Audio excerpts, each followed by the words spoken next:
I'm going to share this out to a couple places. I think we're live, man. I think we're live. Oh, awesome. Hey, do you hate it when you go out and like this type of weather and you wear your regular shoes and you get your shoes on there and they get wet? Does that bother you at all? It does, especially when, they're not really that old of shoes, Right. What about your socks? The socks, yeah, it's like it's wet, sopping wet. Walking through this, because we almost got a foot of snow now. I don't know if we got that. Well, I would say the other day we had at least 6 or 7 inches, right? Yeah, I would agree with that. And then you add on what we had last night. Right.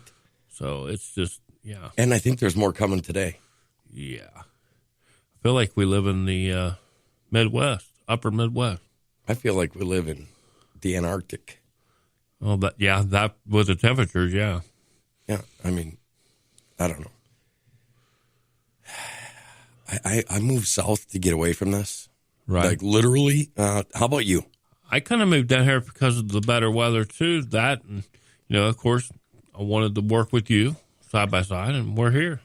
Heck yeah, we are. I feel really sorry for Rocky Stucci going down there and,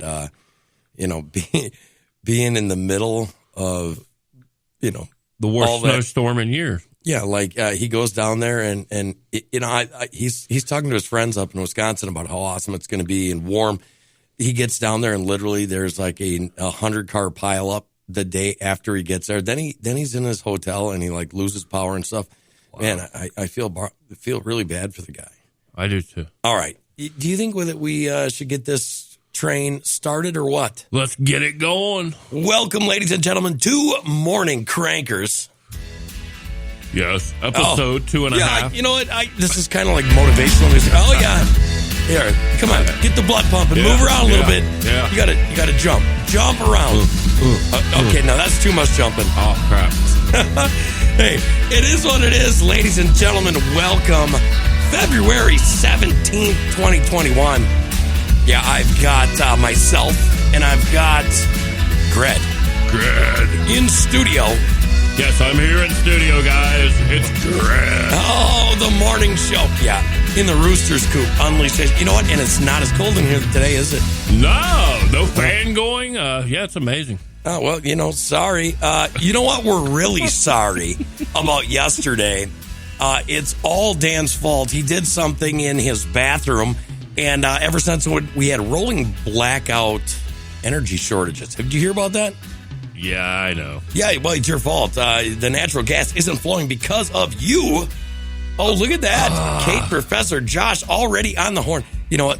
Working people. That's what it is. Yeah.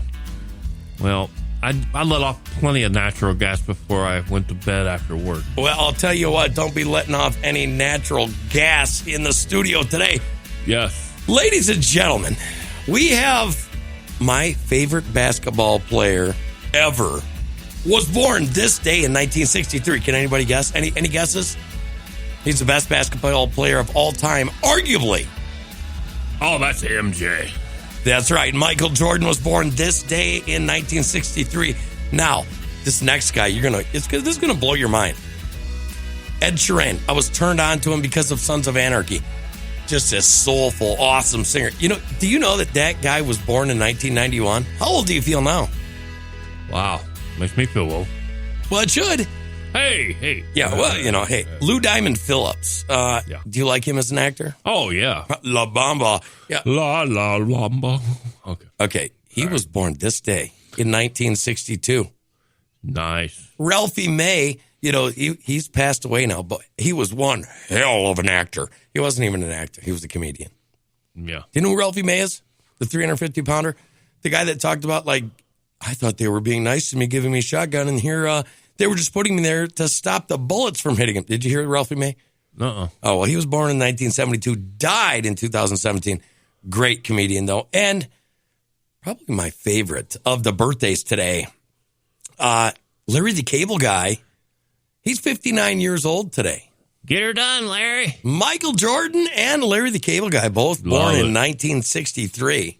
Two of the greatest right there. Yeah, people think that we have it really bad right now. Do you notice that? Yeah. Have you got that feeling? Yeah, I talk to people. I've talked to people at the hospital. They think, man, I've never seen nothing like it. Talking about this weather. Well, how about this? Today, in 1688, Reverend James Renwick. Have you ever heard of him? Never. Okay, he was a Presbyterian when he should have been a Catholic. And, he was hung today in 1688 for being a Presbyterian. Wow. Yeah. Mindy McCready, unfortunately, this day in 2013 took her own life. Yeah. Mental health, that's an issue that I think that Americans need to take more seriously. How about you? I agree. The PTSD is just like running rampant in this country with a lot of our soldiers. Even people that seen traumatic events in their lifetime. Yeah, like 12 inches of snow in the southern Ozarks. I mean, that's a traumatic event. PTSD. Yeah, well, yeah. I mean, it is. Too much snow delirium. What could we be? Post too much snow delirium? PTSD? Yeah, PTSD, pretty tough situation. Yeah. Well, you know what it is. Yeah. Hey. Yeah. Well, you know what? There's some really awesome stuff that happened today. You want to know what that is? What's that? In 1876. Get this, ladies and gentlemen. And I didn't even know that this was an American thing. Did you know in 1876 today is the first time that sardines were ever canned? Ugh. Well. Eastport, Maine. What, you don't like sardines? No. It just doesn't hit. Come on, I've met some of your girlfriends. What are you talking about? Hey, wait. All right, so, 1876. Sardines were first canned this day by Julius Wolfe in Eastport, Maine. See, I like Kipper snacks. Yeah. I'm like an intellectual. I like some superiority when it comes to my sardines. Okay, Hans, you like things in a can like I do too, even though you don't like what I like in a can, and it's Spam. Ugh, Spam. Spam bacon's good. Spam. Oh, come on, Spam. Yeah, what does that stuff last? Like 600 million years or something like that? It's like you talk to people, especially like naturalists, and they're like, honey lasts for 10,000 years, and it's and then you say, yeah, well, I got Spam, and they're like, the middle finger, the bird. Yeah, and so also there's another important day today, and I think all of us can be very happy that this happened. In 1933 today, the acceptance of the Blaine Act ends prohibition. What do you think of that? Wow. We got some history today. Yeah, I mean, I think. I do think, really. I'm telling you, prohibition is kind of like the war on drugs, if you ask me. People wanted to drink. We've came up with some culture from that, like big band. We've came up with terms like speakeasy. Do you know why they were called speakeasy? I'm not sure why, but I knew of a speakeasy that was like within an hour of where I lived. Yeah, no, a speakeasy was actually a tavern or a hidden club. And the reason they said speakeasy is because you couldn't go in there and have a great time. You had to speak easy. So it was a speakeasy. So, the feds wouldn't come in there and steal all your whiskey and your money and blah, blah, blah. As a matter of fact, the new 127 gun bill that they're trying to get through? Yeah. That bill is based off of another bill that was written at the same time as prohibition because the mobsters were fighting the government trying to get liquor to the people. Wow. Liquor and sticker. That's what they always say, right? Yes. Yeah, see? You know what I'm saying? Yeah. So, there's a few stories that I want to talk about. I'm fascinated. One thing I'm fascinated with is mother's milk. Are you? I am. Yeah. Are you? Yeah. Well, I used to be, I guess. Yeah, well, when I was a baby. Okay, tell me this. Is all milk booby milk? Yeah. What about chocolate milk? No. No, actually it is. Well, it is. It is plus. No, it just is. This is for the boobies. Yes. Listen to this. A study conducted by researchers at the University of Rochester Medical must be the Morningtime Medical Center. URMC, in collaboration with several other universities, indicates that breastfeeding women with COVID-19 do not transmit the SARS-CoV-2 virus through their boobies, but do confer milk-borne antibodies that are able to, get this, neutralize the virus. They'll be putting that in a shot. We better be careful. Hey, you know, I would rather take some booby milk, a shot made of booby milk. I'll take that with the natural antibodies from mothers out there. I'll take that way before they stick me with whatever is. I don't even know what's in their shot because it's changed so much.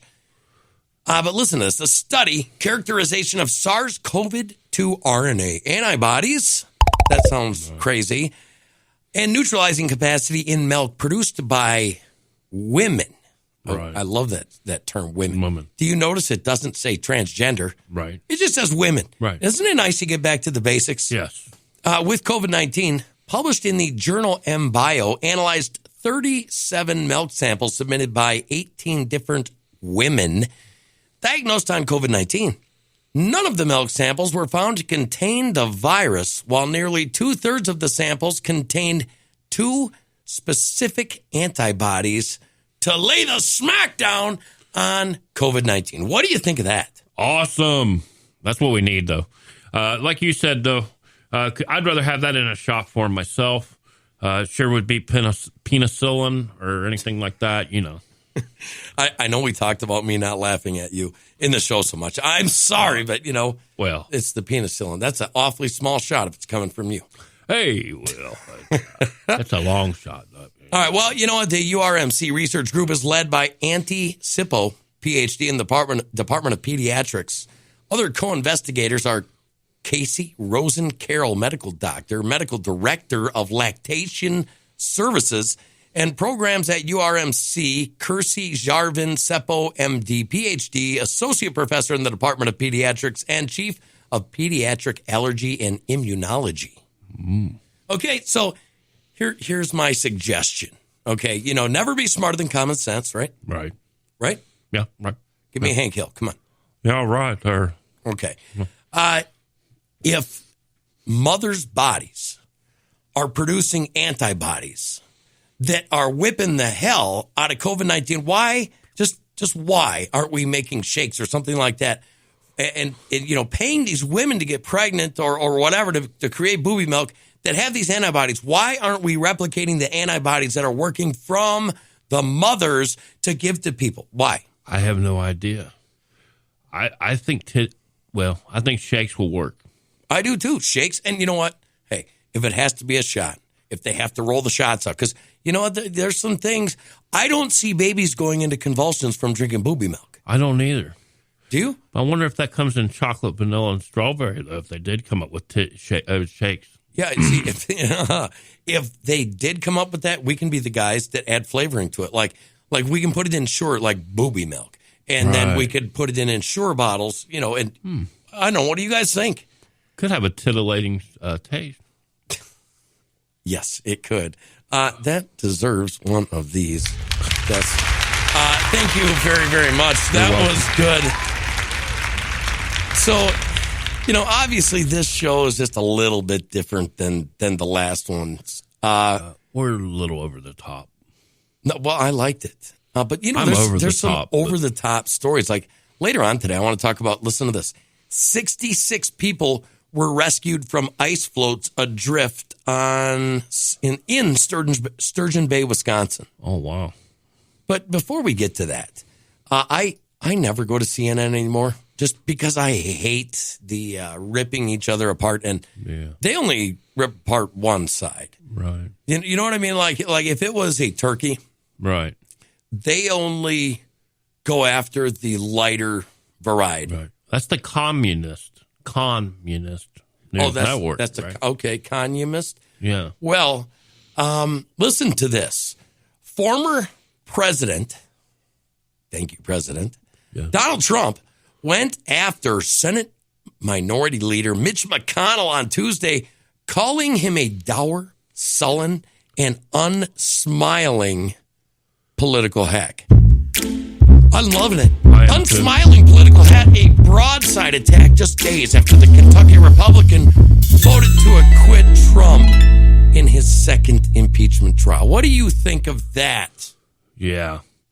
Well, you know what? It's like I said, you know, I felt like he got stabbed in the back anyway with the Republicans. Like I said, the parties are just like